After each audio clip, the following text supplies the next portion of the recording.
ओम अथ श्री दुर्गा सप्तशती चतुर्थोऽध्यायः। इंद्रादिदेवताओं के द्वारा देवी की स्तुति। ध्यानम।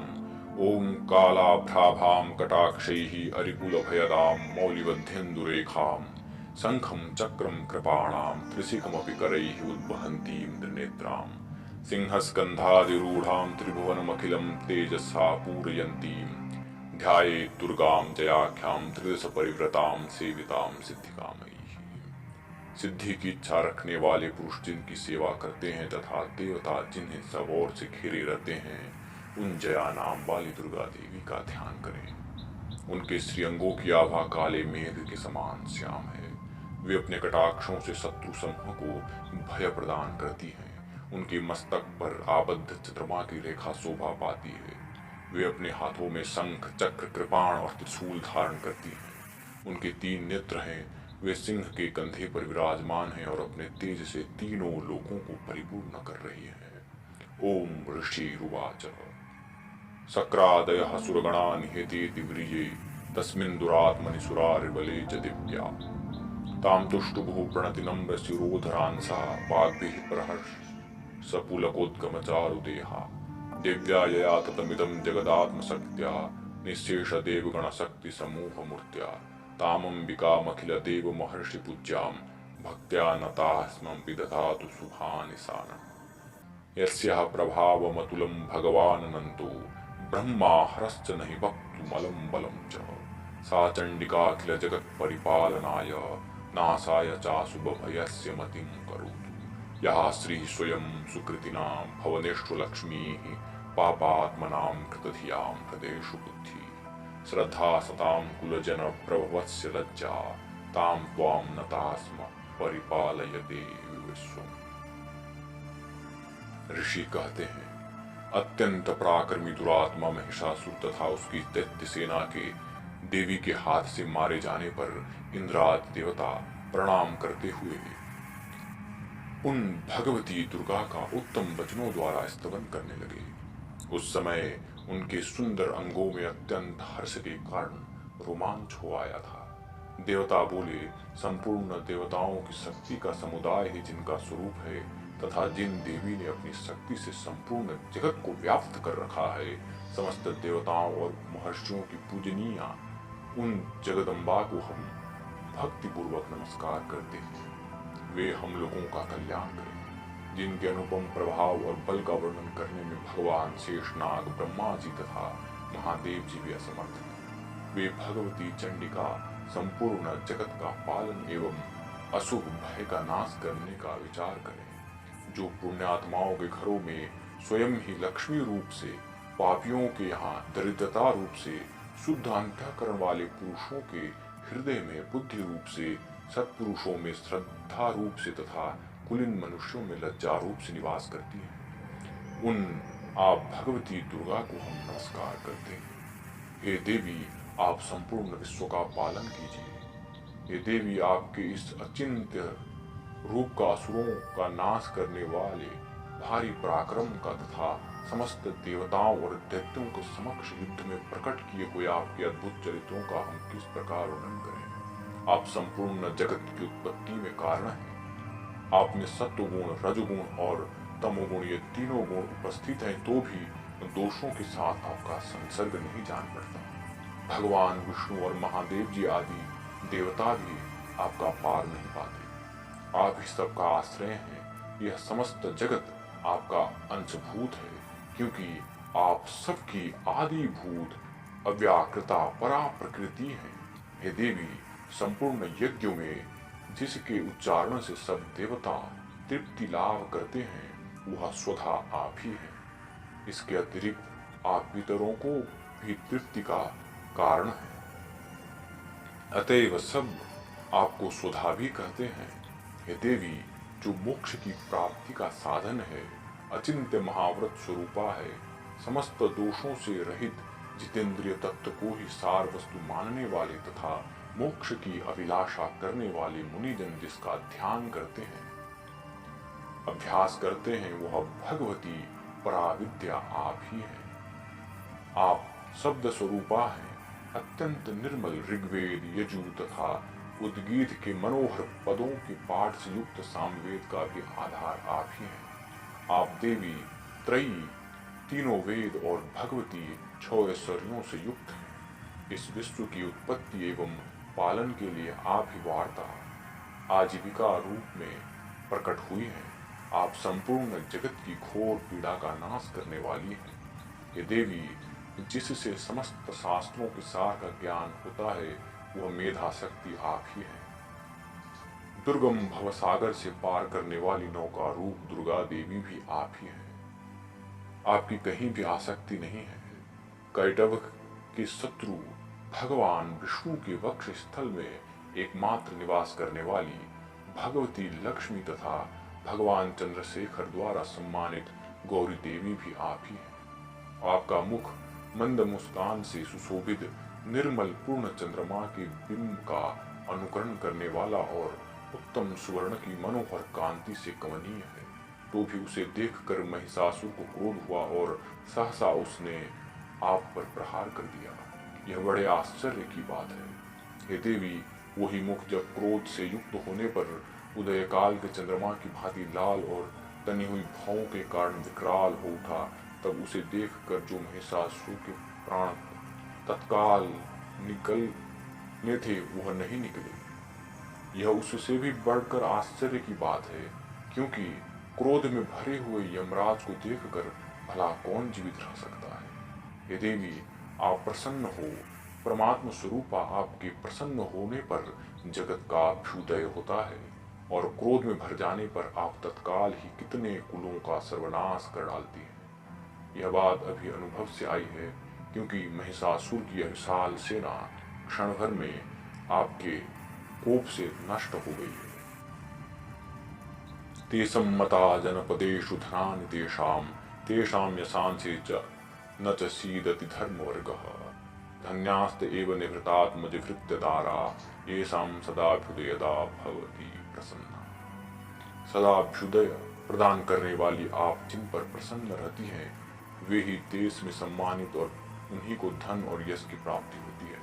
उन्हीं का धर्म कभी स्थिर नहीं होता तथा वे ही अपने हृष्ट पुष्ट स्त्री पुत्र और भृत्यों के साथ धन्य माने जाते हैं। हे देवी, आपकी ही कृपा से पुण्यात्मा पुरुष प्रतिदिन अत्यंत श्रद्धापूर्वक सदा सब प्रकार के धर्मानुकूल कर्म करता है और उसके प्रभाव से स्वर्गलोक में जाता है। इसलिए आप तीनों लोकों में निश्चय ही मनोवांछित फल देने वाली हैं।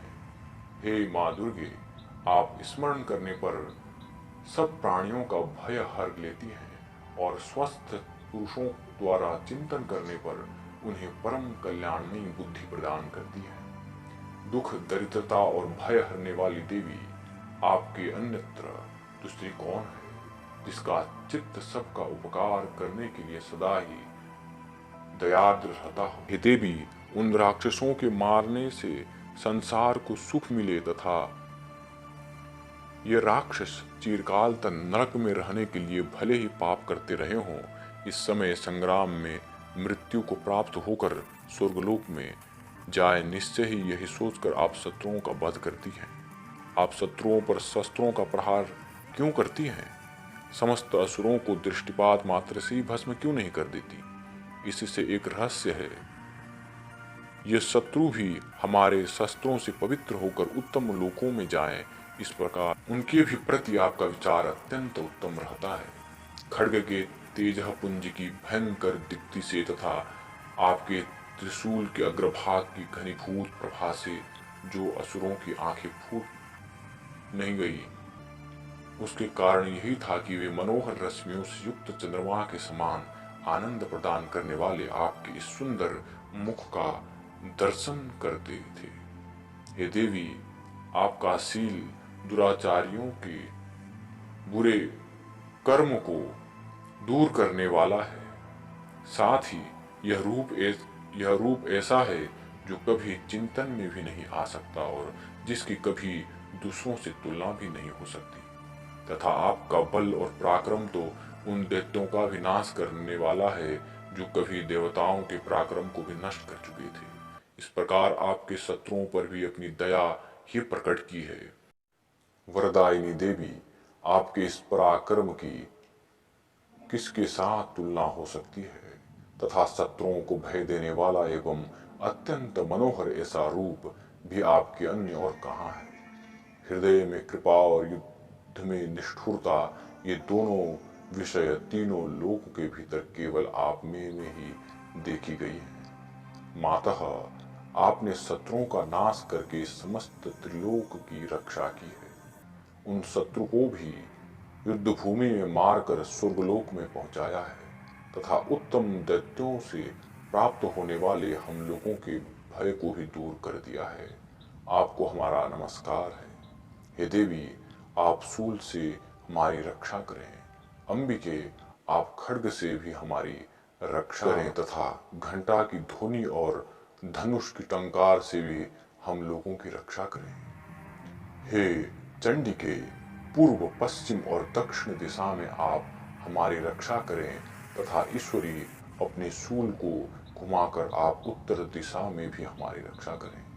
तीनों लोकों में आपके जो परम सुंदर एवं अत्यंत भयंकर रूप विचरते रहते हैं, उनके द्वारा भी आप हमारी तथा उन भूलोक की रक्षा करें। अंबिके, आपके कर पल्लवों में शोभा पाने वाले खड्ग, शूल और गदा आदि जो जो अस्त्र हों, उन सब के द्वारा आप सब ओर से हम लोगों की रक्षा। ऋषि रुवाच एवं स्तुता ऋषि दिव्यै कुसुमैर नंदनोद्भवै अर्चिता जगताम धात्री तथा गंधानुलेपनै। इस प्रकार जब देवताओं ने जगन माता दुर्गा की स्तुति की और नंदन वन के दिव्य पुष्पों एवं गंध चंदन तथा सब ने मिलकर जब भक्ति पूर्वक दिव्य धूपों की सुगंध निवेदन की, तब देवी ने प्रसन्न होकर प्रणाम करते हुए सब देवताओं से कहा। दिव्योवाच व्रियताम त्रिदशाः सर्वे यदस्मत्तो अभिवांछितम्। देवी बोली, देवताओं, आप सब लोग मुझसे जिस वस्तु की अभिलाषा रखते हो उसे मांगो। देवा ऊचुः भगवत्या कृतं सर्वं न किंचित् अवशिष्यते यदहं निहतः शत्रुः अस्माकं महिषासुरः यदि चापि वरो देयस्त्वयस्माकं महेश्वरी संस्मृता संस्मृता त्वं नो हिंसेथाः परमापदः यस्य मर्त्या स्तवैरेभिस्त्वां स्तोष्यत्यमलानने। देवता बोले, भगवती ने हमारी सब इच्छा पूर्ण कर दी है, अब कुछ भी बचा नहीं है, क्योंकि हमारा यह शत्रु महिषासुर मारा गया।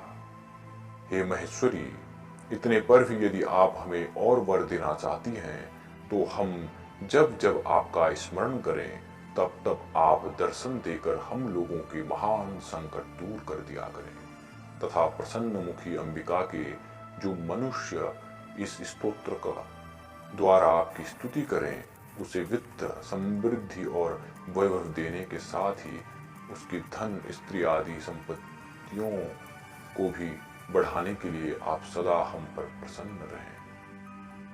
ऋषिरुवाच इति प्रसादिता देवैर्जगतोऽर्थे तथात्मनः तथैयुक्त्वा भद्रकाली बभुवान् तर्हिता। इत्येतत्कथितं भूप सम्भूता सा यथा पुरा देवी देवशरीरेभ्यो जगत्त्रयहितैषी। पुनश्च गौरीदेहात् सा समुद्भूता यथाभवत् वधाय दुष्टदैत्यानां तथा शुम्भनिशुम्भयोः रक्षणाय च लोकानां देवानां उपकारिणी। तच्छृण्वुष्व मया ख्यातं यथावत् कथयामि ते।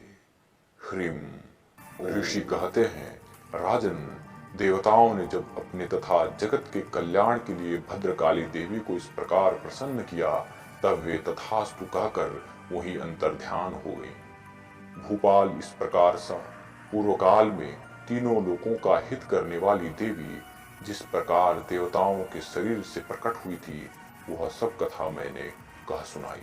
अब पुनः देवताओं का उपकार करने वाली वे देवी दुष्ट दैत्यों तथा शुंभ निशुंभ का वध करने एवं सब लोगों की रक्षा करने के लिए गौरी देवी के शरीर से जिस प्रकार प्रकट हुई थी, यह सब प्रसंग मेरे मुख से सुनो, मैं उसका आपसे यथार्थ वर्णन करता हूँ। इति मार्कंडेय पुराणे सावर्णिके मन्वन्तरे देवी महात्म्ये शक्रादिस्तुतिर्नाम चतुर्थोऽध्यायः। ओम।